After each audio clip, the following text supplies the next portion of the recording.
আমাদের জীবন যেন এক অন্তহীন প্রতিযোগিতার ইদুল্দুল।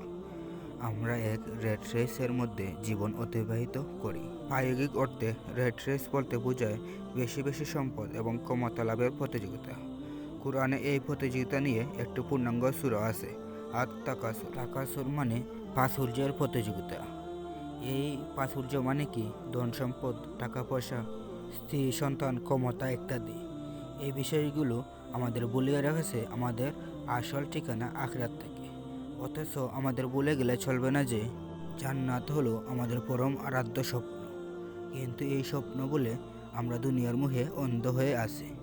একবার ভেবে দেখেছেন, এক্ষুনি যদি আমার মৃত্যু হয়, তখন কি এই সম্পদ কোনো কাজে আসবে?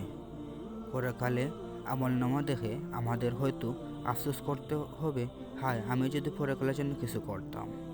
তাদের আমলনামায় লেখা থাকবে, ক্যাম্পাসে যে কয়টা মেয়ের দিকে কুনজরে তাকাতাম তার হিসেবেও দেখতে সময় ফুরিয়ে যাওয়ার আগেই এই ইঁদুর দৌড় থামান।